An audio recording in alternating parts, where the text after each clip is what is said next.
बिस्मिल्लाहिर्रहमानिर्रहीम।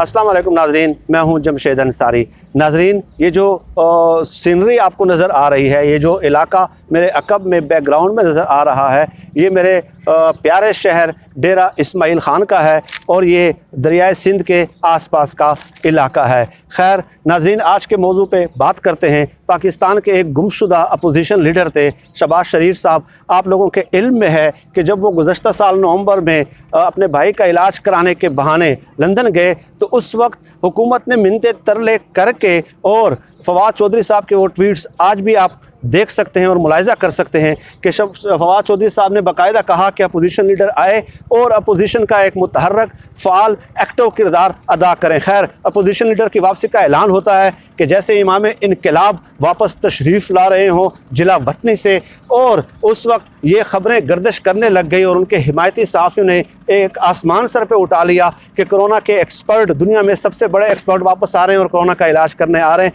खैर आप लोगों ने देखा कि उन्होंने वो एक कमरे में कंप्यूटर लैपटॉप के सामने और मास्क लगाकर दबक के बैठ गए हैं, और आज उनका एक ट्वीट नज़रों से गुजरा है और उस ट्वीट में उन्होंने इमरान खान साहब की जो मौजूदा अहलिया हैं उन पर बराह रास्त अटैक किया है। नाज़रीन, इलाज कराने आए थे वो कोरोना का, और यहाँ पे खालिसतन ज़ाती नोयत के वो इल्ज़ामात और फैमिली तक, घरों तक बात पहुँच गई है सियासी मामलात से हट के।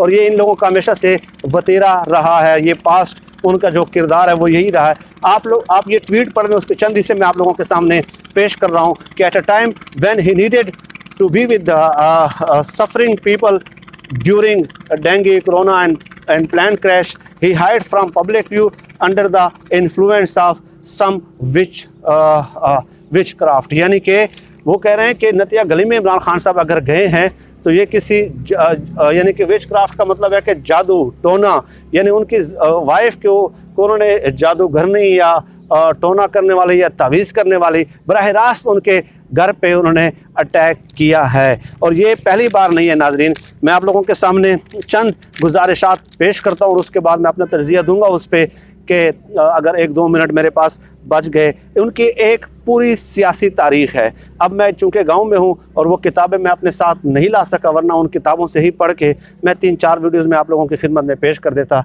इमरान खान साहब की किताब है नया पाकिस्तान, ठीक है, वो किताब आप पढ़ लें और उस किताब में बहुत सारे ऐसे शॉकिंग रेवलेशंस हैं जो आप लोगों के रोंगटे खड़े कर सकते हैं। इमरान खान साहब जब थर्ड पॉलिटिकल फोर्स के तौर पे इमर्ज हो रहे थे सियासी फ़ज़ा में, तो उन लोगों को बर्दाश्त नहीं हुआ और उन्होंने उनकी साबिक़ा अहलिया जमाइमा खान पे व्हेन शी वाज प्रेग्नेंट और टाइल्स स्मगलिंग का केस बनाया, और वो पूरी तफसीर मेरे ख्याल में मैं एक वीडियो में कर भी चुका हूँ, लेकिन जब मैं वापस जाऊँगा तो पूरी तफसीर के साथ आप लोगों के सामने पेश करूँगा कि व्हेन शी वाज प्रेग्नेंट तो उन्होंने टाइल्स स्मगलिंग का केस बनाया और इस कदर जहनी तौर पर जमाइमा खान को अजियत दी और उनकी ज़ात को निशाना बनाया। हालांकि उनके साथ क्या दुश्मनी थी, लेकिन सिर्फ इमरान खान साहब चूँकि थर्ड पॉलिटिकल फोर्स के तौर पे इमर्ज कर रहे थे और उनके मुकाबले में आ रहे थे, तो इन्होंने उनकी फैमिली को और उनकी वाइफ को निशाना बनाना शुरू कर दिया। हत्ता कि एक दिन जमाइमा खान इस कदर तंग हुई और वो अखबारात में ख़बरें पढ़ पढ़ के अपनी ज़ात के बारे में, खातून जब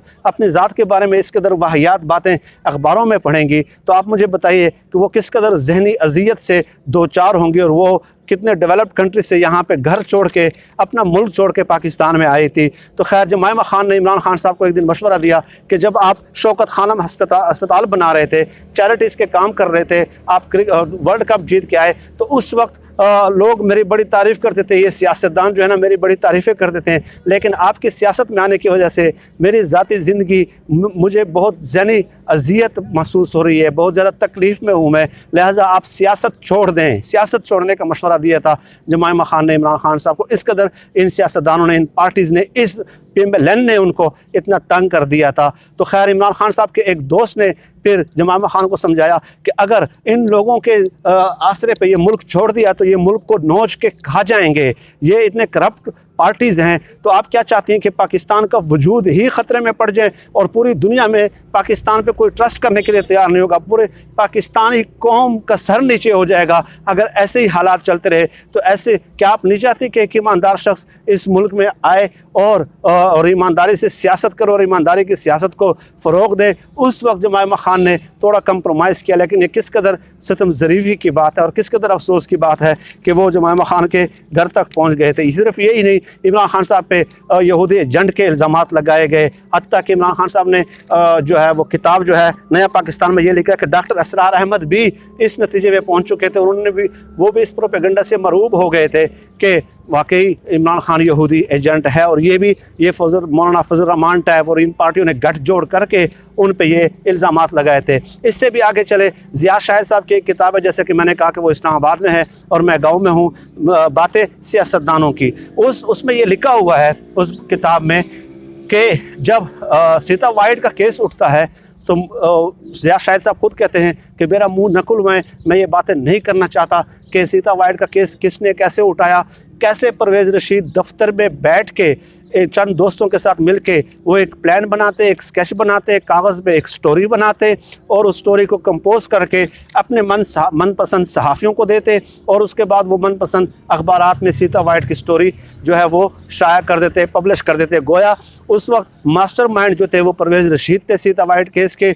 और कैसे ज़िया शाहिद साहब खुद लिखते हैं कि मैं गवाह हूँ और मैं उस पर तफसीली बात नहीं करना चाहता, उन्होंने कहा, लेकिन बहुत सारे इंकशाफात उन्होंने खैर इस हवाले से किए भी हैं।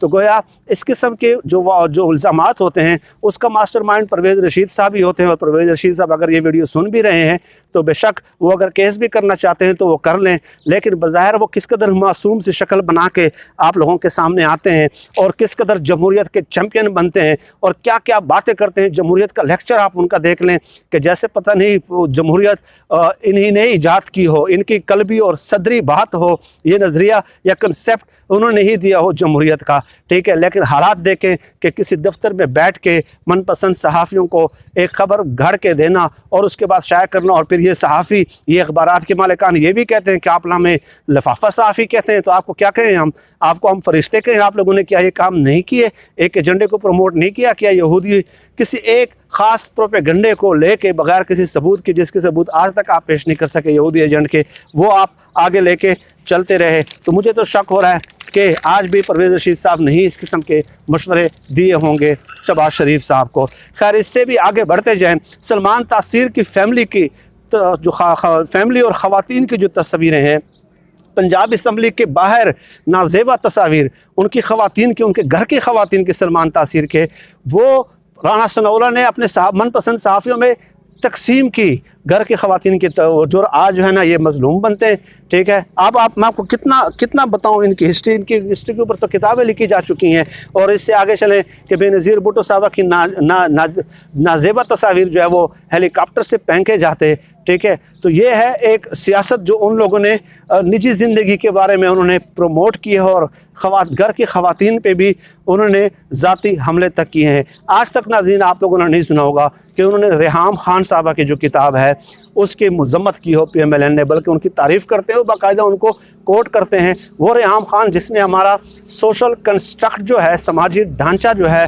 उसको चैलेंज किया और समाजी रिवायात का जो है ना उन्होंने धजिया पकड़ने की कोशिश की, ठीक है। हमारे नॉर्म्स, हमारे फोक वेज, हमारे जो मोराल्स हैं, अखलाकी रिवायात हैं, उसको ज़िक्र करने की और उसको नुकसान पहुंचाने की कोशिश की। आज तक आप लोगों ने सुना है कि उसके बारे में उन्होंने एक लफ्ज़ कहा, लेकिन इमरान खान साहब की एक ऐसी अहलिया जो पॉलिटिकल एक्टिविटीज़ से बिल्कुल दूर है, जिनका आज तक कोई एक भी सियासी बयान आप मुझे बता दें कि उन्होंने कोई एक सियासी बयान दिया हो, एक भी सियासी बयान नहीं दिया, और आप ट्वीट करके उसको जादूगरनी के अलकाब से नवाजते हैं, ठीक है। यानी उसने आपका ये, या तो ये हो कि चले इमरान खान साहब की वाइफ है और वो भी पॉलिटिक्स में इस कदर एक्टिव है जिस कदर इमरान खान साहब है, और आपके पॉलिटिकल राइवल है, उसका तो सियासत से दूर दूर तक कोई लेना देना ही नहीं है। और आप आके लंदन से आप ये करने आए थे, आप घर की ख़वातीन पे हमले करने आए थे, ठीक है। मेरे पास कई स्टोरीज़ हैं इन लोगों की, बहुत ज़्यादा स्टोरीज़। अगर मैं करना चाहूँ तो 2-3 दर्जन वीडियोस में कर सकता हूँ, लेकिन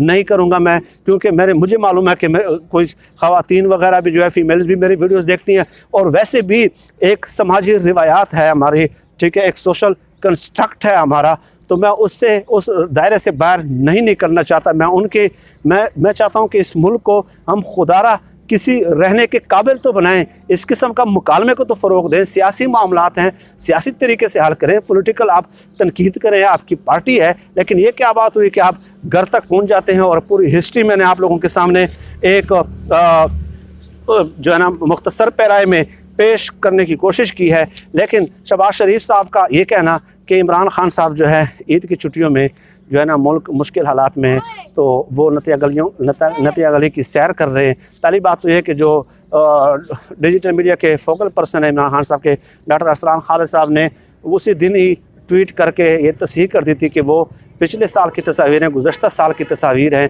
उन्होंने ये क्लैरिफाई कर दिया था, लेकिन उस वक्त उसके बाद भी मीडिया आज तक ये खबरें चला रहा है। लेकिन अगर वो नतिया गली लेट्स सपोज दुरुस्त भी है ये खबर, तो आप मुझे बताएं कि इन दो भाइयों ने कोई एक ईद पाकिस्तान में गुजारी है? कोई एक ईद?